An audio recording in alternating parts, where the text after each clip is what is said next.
qu'il est, qui doit, à travers cette affaire, s'inscrire dans la plus belle manière dans l'histoire de ce que nous savons de toutes les justices, des pays, et même internationaux. Cette attitude globale de ceux qui sont censés être des commanditaires, des planificateurs et des exécutants des crimes contre l'humanité ne suscite chez les professionnels du droit international aucune interrogation sans fin. Le gouvernement s'imaginait que la commission d'enquête internationale aurait commencé son investigation par une question simple que j'ai posée hier. À qui a profité les événements du 28 septembre 2009. Au lieu de procéder à une véritable investigation avec un contrôle des faits à eux rapportés, et une analyse critique des témoignages possibles qui leur ont donné, qui relèvent du possible et du vraisemblable.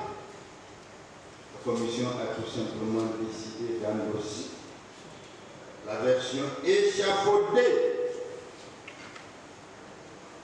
par ceux qui ont financé la manifestation, les partis politiques et leurs appendices que sont les forces journalisées.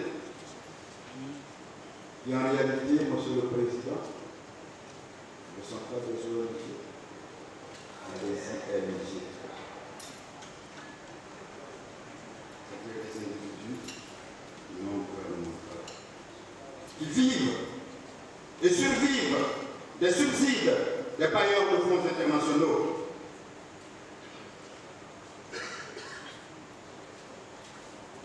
Il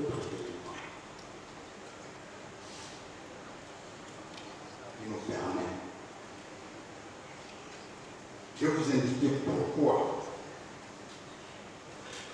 ce rapport de la Commission d'enquête internationale, qui est un élément essentiel de ce dossier, n'est pas crédible. C'est une ennemie à quelques mots que nous allons faire sur le mandat de cette commission et sur la méthodologie employée par les enquêteurs de la Commission d'enquête internationale. Le mandat de la Commission d'enquête internationale, tel qu'élaboré par le Haut Commissariat aux droits de l'homme, dit qu'elle fera des recherches. 1. Pour établir les faits. 2. Pour déterminer la nature des crimes. 3. Pour établir les responsabilités et, si possible, identifier les responsables. 4.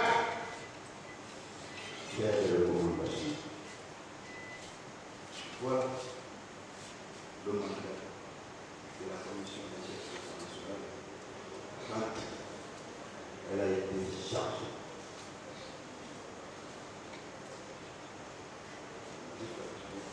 Ces enquêtes-là dans notre pays, à la suite des événements du 27 septembre 2009.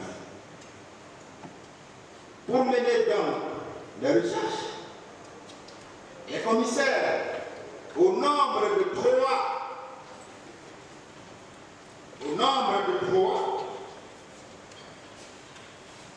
viennent accompagnés par ces 2 assistants, la bourgnaise et la malgache, qui est d'ailleurs avocate. Les noms sont compliqués. Les commissaires, au nom donc de 3 personnes, se sont appuyés officiellement sur 14 enquêteurs.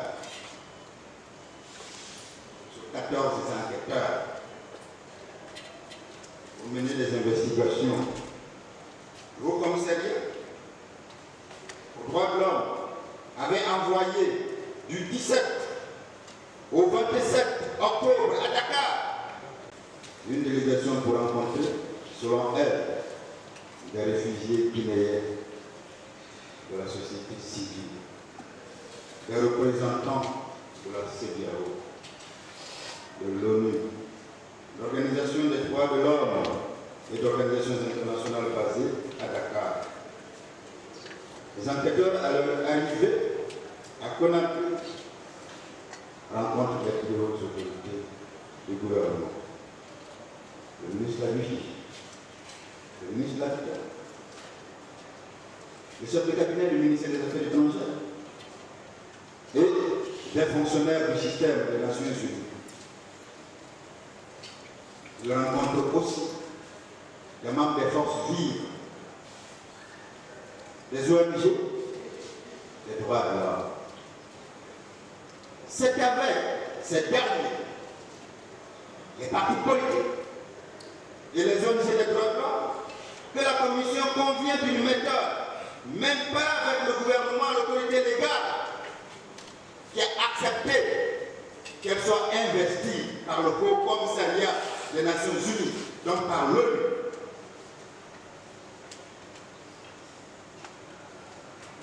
C'est donc avec les partis politiques et les ONG que la Commission convient d'une méthode de travail. Même si les enquêteurs ne le disent pas l'expression dans le document, c'est avec eux qu'ils conviennent qu'ils vont rencontrer des témoins et proches pour leur investigation.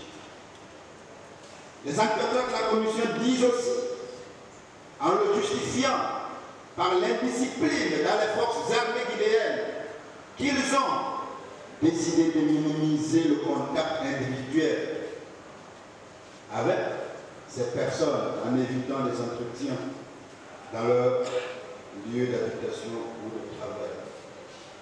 La Commission le dit, Monsieur le Président. Mais lorsque le Président dit qu'il y avait des disciplines dans la rue, il y avait des subordinations, on ne le croit pas. On pense qu'il ne dit pas la vérité. Parce que même si on ne le sait pas, ces débats ont démontré effectivement qu'il y en a fait. Puisque dans ces débats, vous avez entendu des accusés dire clairement au télégraphe de haut gradé, effrayer telle ou telle personne. Carrément. Est-ce que cela déjà ne vient pas indiquer que le président Dadis a dit la vérité? Premier élément. Deuxième élément.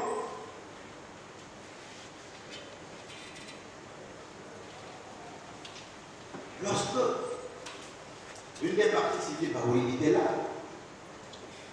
je lui ai posé un certain nombre de questions. D'abord en tant qu'intellectuel, en tant qu'homme d'État, mais en tant qu'historien.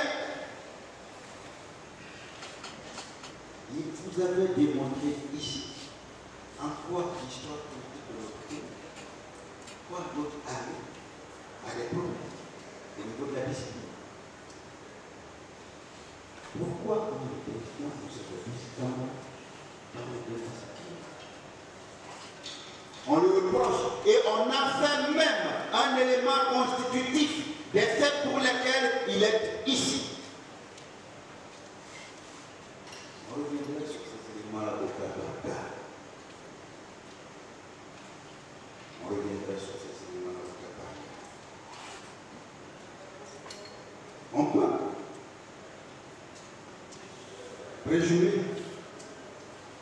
que si les enquêteurs ont rencontré quelques victimes, les parents des victimes, les témoins, triés sur le volet par les ONG, et les partis politiques avec qui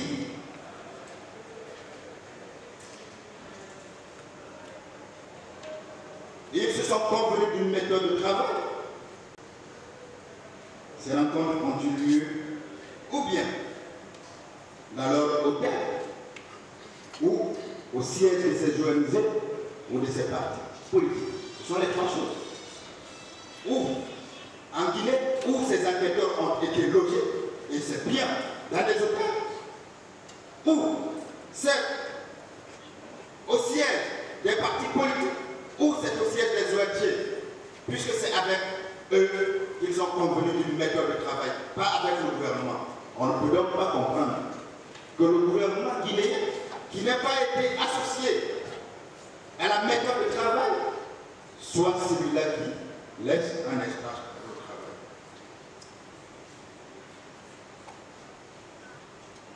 Pour préserver, Monsieur le Président, Messieurs les assesseurs, les preuves matérielles, disent les enquêteurs, ils ont préféré ne pas visiter les lieux identifiés par les témoins comme étant des forces communes. Ils ont un mandat de l'ONU pour établir des faits. Mais ils écrivent dans leur rapport qu'ils n'ont pas visité les lieux identifiés par les témoins comme étant des forces communes. En réalité, parce que ces lieux n'existaient pas, ces lieux n'ont jamais existé. On a dû peut-être leur dire ça. Mais ils n'ont jamais su. Connu. On aurait pu, même aujourd'hui, même demain. Mais chacun sait qu'il n'y a jamais eu de force commune.